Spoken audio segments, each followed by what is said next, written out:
Good morning. It's a Saturday in late part of January, and I'm trying to maybe help you get started on the case analysis and the mock trial. These are grouped together. Okay, we look at the same case, and that's Clark versus the MKT. So I'm going to go down here. We've talked a lot about um, the discussion boards and other stuff. But what I want us to begin to look at is how do you draft the first section of our four-section case analysis paper, which is all this Clark versus MKT, just the facts map. It shows up as case analysis on the syllabus. I believe, let's see, it's 130 total points. So ballpark, it's about an eighth of your overall grade. And the first one is due February 11th. That's not quite, that's 2 weeks from now, or 2 weeks from tomorrow, I guess. So, definitely time to begin cranking on this. So let's look at this. And the way to get there is you simply come in. I'm going to have a different view than you because I'm the instructor. Okay. And I've written out what I want you to do. And I'm not going to sit here and read this back to you or tell you specifically what needs to be done, other than that as you look at this, here's what has to be included in order to get the points available. I think, I created this at the start of the semester. It's a new way of doing it for me. I know this is my last semester and maybe I shouldn't do that, but there's a lot of questions in here that need to be answered. And I want to kind of lecture on a lot of this because some of this information is going to be missing to you. And I've given you a little bit of progress here. I may have to record 2 or 3 videos. I don't want to make these too long, but basically what I want you to do, I think, is I want this ultimately in paragraph format. But to write it, you may want to start in bullet point. All right, the wreck, time of day. Well, oddly, the court is inspecific exactly about what time of day. It's, to my mind, a little bit inspecific about the location. Railroads operate on a they know exactly where things are. They put MP 58.06, which usually is milepost marker from a certain designated starting point. All right. I'm not sure in 1897 if the MKT had reached St. Charles. That's actually a later development. I think they didn't reach there until like 1920. But you're like, how do you even know this? Well, actually, because the Missouri, Kansas, Texas Railway is what we now know in Missouri as the Katy Trail. And it goes, I believe, all the way to Camdenton, which is kind of the headwaters of Harry Truman Lake, or it's the tailwaters. I'm not sure which it is. Yeah, it's the tailwaters of Harry Truman Lake. I think they dammed up the Osage River. I'm not real sure on that one. Fishermen would know better than I, or boaters and sailors. Anyway, this happened around Marthasville, which, if my memory is right, is around milepost 79.7. If you go into the mock trial, let me see if I can get us over there. Actually, I know exactly where that is. If you go into files, this is a document we're looking at, and there are some mock trial documents. And I don't have them loaded up, but there's photos of the scene, mocktrial.zip. If you go in far enough, you will see some photographs of the Katy Trail in the area where this accident occurred. So you have to go through all of these. There are, I don't know, 35, 40 files. Some photos, some of them are kind of showy, if you will, or artful. You can see I've got 3 emails. I wanted to get this done What was I at? Yeah, I was in assignments. So I've got to go back in here. It's one of the problems. And the court is just not very clear on a lot of things. One of the biggest things it's clear on is it didn't give a cause. If we look at most railroad derailments, who do you think caused them? The railroad or some external force? Well, I would say it's probably 95% the railroad. Improperly loaded cars, a problem with the track structure, a problem with the locomotives, the speed of the locomotives. Oftentimes, speed of locomotive is really what causes derailment because they come into a curve too hot. When you start thinking about the foot-pounds and the newtons of force on a railroad, they're huge. A coal car has 210 tons of coal in it. A lightly loaded one has 130 tons of coal in it. You multiply that out by 150, well, 125, 130 cars, plus you add 4 or 5 locomotives to all of this, and you're doing 30 miles an hour or more, you got some giant forces at work. And so while it is the safest and most stable way to get almost everything to market, it's a kind of a dangerous environment. So, I want you to walk through all of this. So get all of the information done. The schedule to this point says that by this Sunday, you really should have all of the facts up to about here number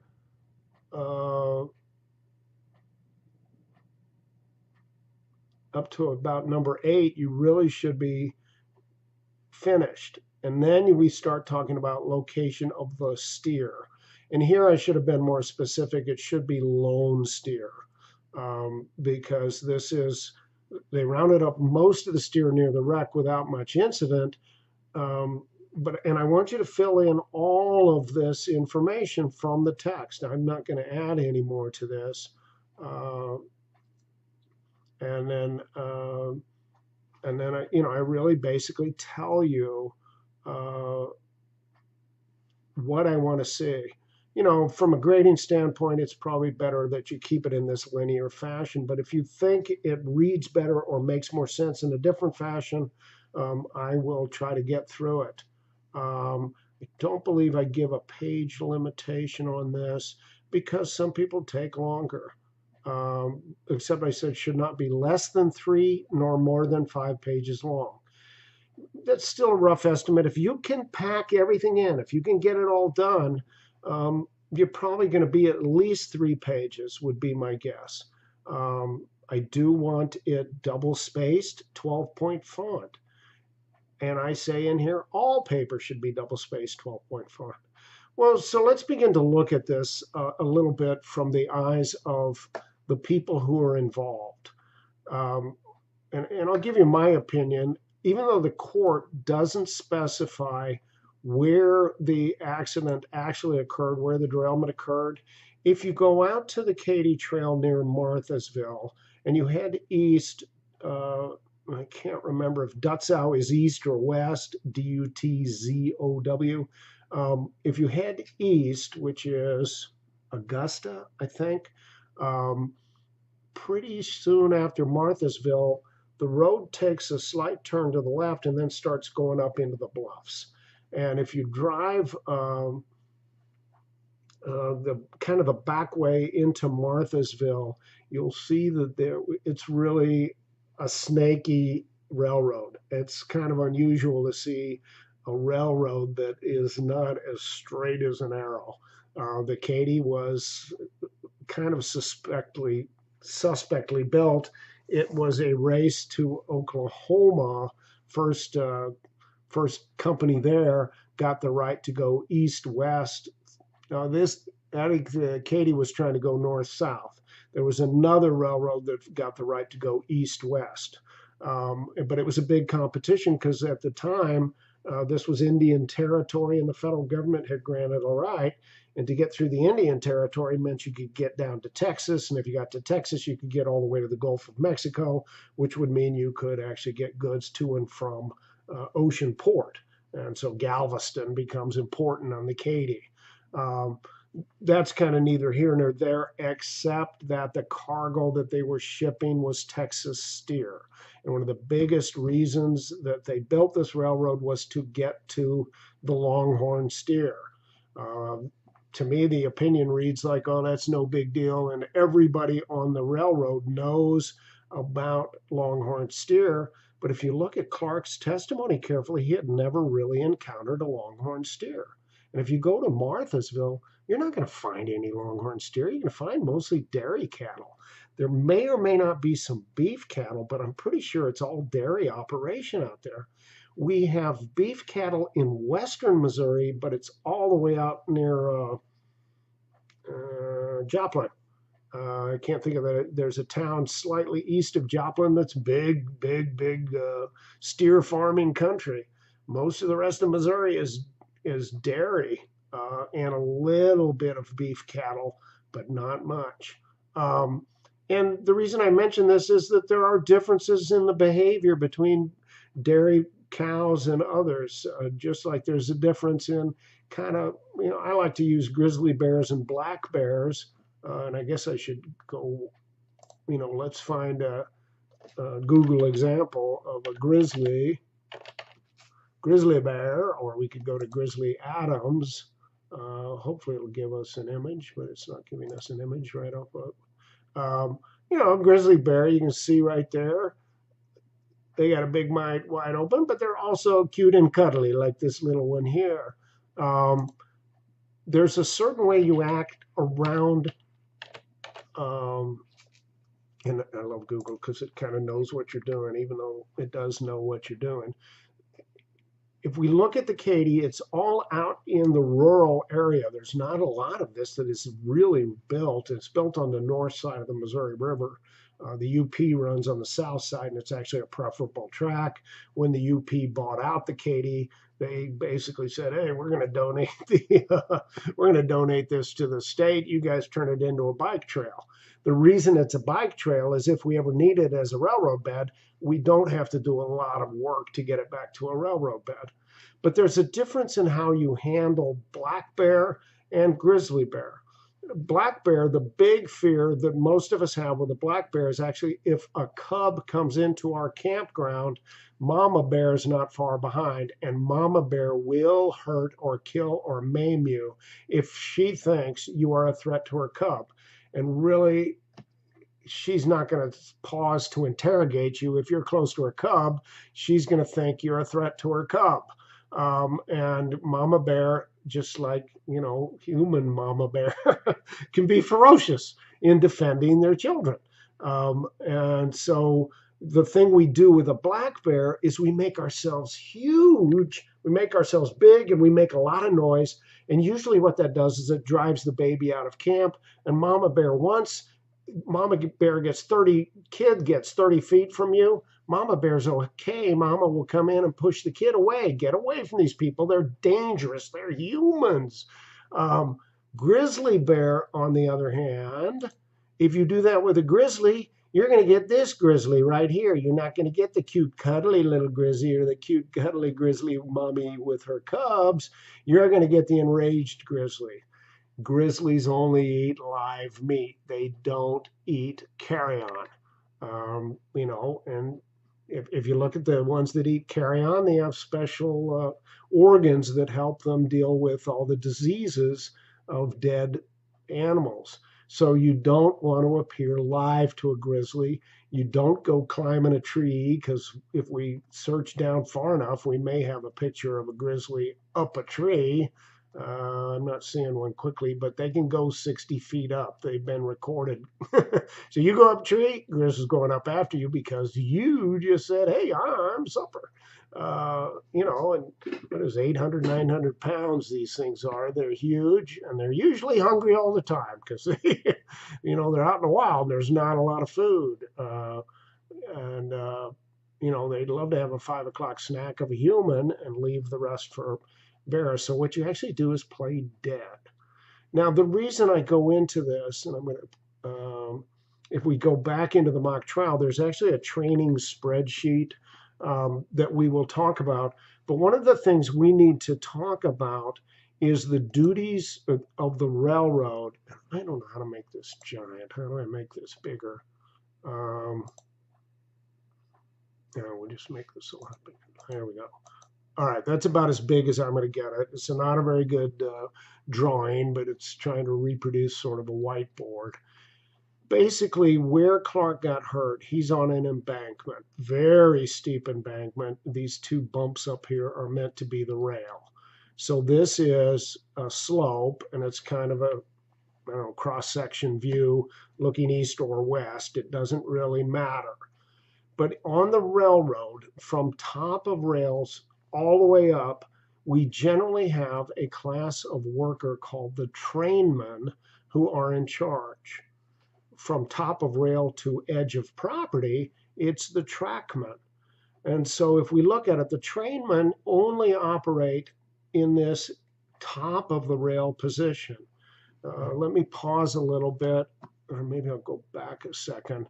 I'll come back to this. I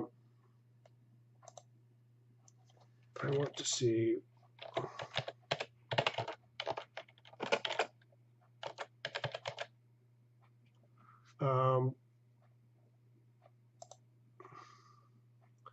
I wanted you to get a picture of what basically railroad ballast is.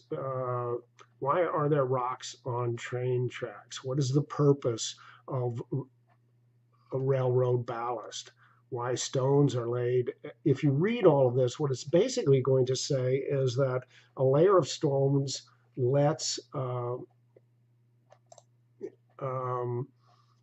water go through, but it's actually a very stable but also flexible system. Because as you're rolling that huge train along, you kind of want to you want a little bit of cushioning, and rocks have kind of give. If you go to solid concrete, it really doesn't have much give. It's too rigid for the operation, because this stuff sits outside all the time, wind, snow, rain. We want to be able to run over it 24/7. But it's facilitate drainage, keep down vegetation. But it's really it's also used in dams. If you go to Carlisle Lake and look at the tailwater dam there, they don't use ballast. Well, actually they do. They kind of have ballast at the inner layer and then these giant boulders out in the front. And what that does is it has that mass of rock kind of lets the water get in a little, but after a while there's just not enough pressure. The back pressure from the rock is enough to hold the water out, and it never gets to the earthen dam. The big deal here is, as we look at this track structure, we can see probably that if you try to walk down this, you're likely, if you walk down it face first, you're going to likely get hurt, because most of your water weight is actually in your head. That's because your brain requires a lot of water weight. So what we're going to train trackmen to do to exit track is to actually jump down a little, get out of zone of danger, get away from where the cars are. Sorry, I point at the screen and that doesn't record. But we're going to jump down and we're going to go kind of elbows and knees and dig into it. We're actually going to rotate in, face into the slope, and just try to arrest our movement. We'll only get maybe a scraped knee, scraped elbow. We might sprain a foot or something like that. But if we go down this thing head first, we're going to tend to roll. And if you don't believe me, watch a 2 to 3 year old. When they tuck their head over, they go over. We as adults get better balance, but once you're on this steep a gradient, it's over. So this is kind of learned by rock climbers, taught them this. This is how you descend a glacier the same way. You put your pickaxe in the ground to arrest yourself, and then you skid a little bit longer. You maybe skid on your butt, and then if you feel like you're going too fast or getting close to going too fast, you just flip over, dig in, and boom, stop, do an arrest. You do kind of a crab crawl. If you look at how Clark got hurt, they weren't trained in how to do this. To me, now back then it didn't matter, but under the FALA it makes a big difference. So I would have assaulted the railroad on training. Well, why weren't the trainmen out rounding up these steer? It's mostly because the environment of the track is foreign to the trainmen, just like the management of the train is foreign to the trackmen. The trackmen work in this top of rail to edge of property environment on a daily basis, and we can train them in that fashion. Trainmen have the duty of getting that huge, heavy train with all that forward momentum and backward momentum and uphill and downhill momentum safely from A to B. And they're much more skilled in operation of train. So the result in these cases is that once the train goes on the ground, we get trackmen to clean up the freight. It is not a part of their life. If we look at derailments historically, they were much greater in the steam days because a steam locomotive actually comes around on a big piston and then it fires and it goes wham, wham, wham. So it's this big rod, and if you want to watch them, you can see it. Wham, wham, wham. Each time that wheel whams, it contacts the rail, and it tends to do really big damage to the rail. Now what we have are diesel electric locomotives where we actually have an electric current sent to the wheels, and it's it's very consistent, very slight. And you're metal on metal, you would think, and so it's a somewhat frictionless environment, but it has the weight of the wheel kind of it's anyway. I love railroad engineering. It's really cool, and you don't need to know it necessarily. I think you need to know it back of brain, and you may need it throughout the mock trial. My best students, when they ask questions, really know this railroad stuff pretty well. There's a lot of Google sources, but their derailments due to track wear and tear or track failure were way greater in the steam days. And in 1897, when Clark got hurt, it was well documented that, that's why we had way more trackmen in the steam days than we do now. Back then, most of the 3 to 4 man crews worked 10 miles of track, and then there'd be a new crew and a new crew and a new crew every 10 miles. Now, trackmen have 400 to 500 miles in their jurisdiction, depending. In mountain country, it's more like 120.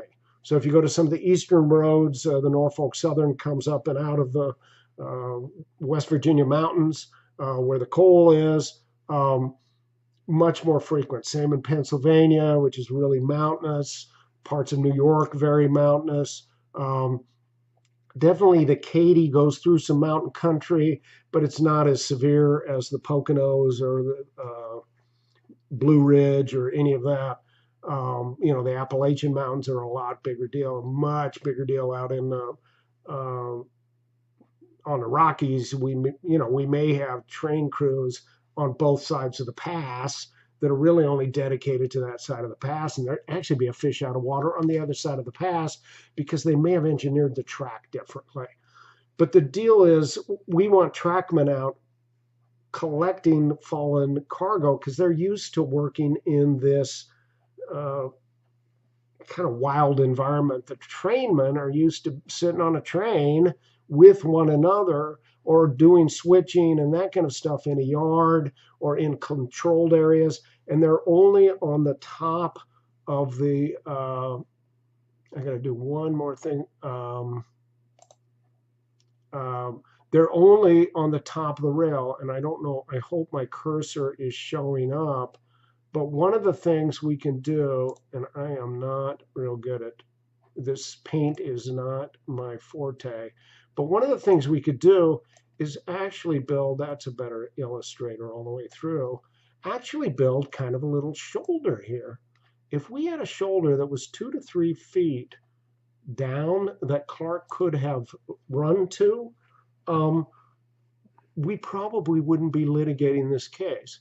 The problem we get to is cost-benefit analysis, but this is a somewhat cheaper solution than trying to make this safe on a 2-to-1 or 3-to-1 ratio, that the slope comes out.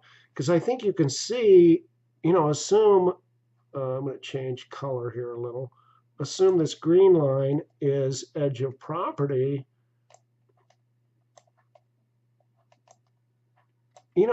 This red thing, if we do that, we're going to end it, off the chart here. It's going to be way out here. We're going to have to go buy more land. Plus, we got to fill in all of this space with ballast. Ballast isn't cheap, So we could I'm going to kind of speculate here. I don't know this for sure, but we probably have. This is probably dirt in here, okay, and everything on top of that is. So this is all. I guess I should be using a red, and we should get this a lot thicker.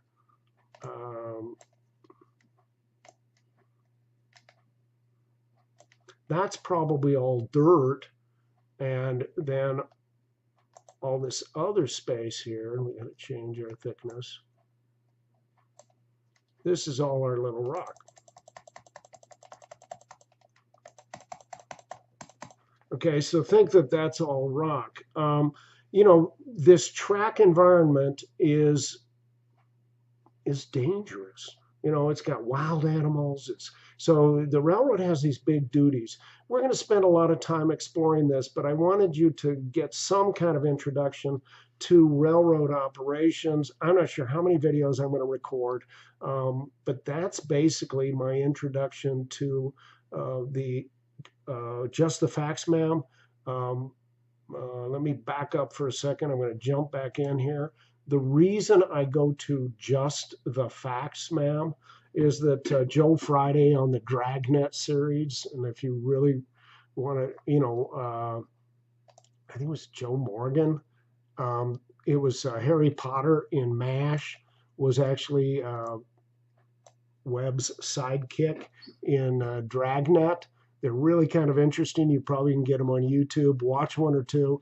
But in every issue, every show that I remember, Jack Webb said, just the facts, ma'am, because it's kind of a stereotype. Women just wander off cock. Well, you guys have evidence that there are others who have this problem, right here. But I want you to focus on the facts, because what we're looking at, and I can't remember if I gave you an EIRAC. I think I did. Event, issues, research, analysis, conclusion. If we don't get a clear statement of the facts, the event, a neutral statement, and that's what I'm looking for here is neutral. Try to be non-argumentative. Ultimately, that's what lawyers tend to do, is they try to actually write something fairly neutrally. Some lawyers don't. I never liked them personally, because I always thought it's better to come to the court like I'm really seeking the truth. I want my client to win, but I want it to win under the right circumstances. If you got any questions or whatever, email me, text me, call me, and I'll be available. I'm going to stop this here. Thanks, everybody, for listening. I hope you have a great day. I hope this helped. Any questions, I'll be glad to entertain them. Thank you.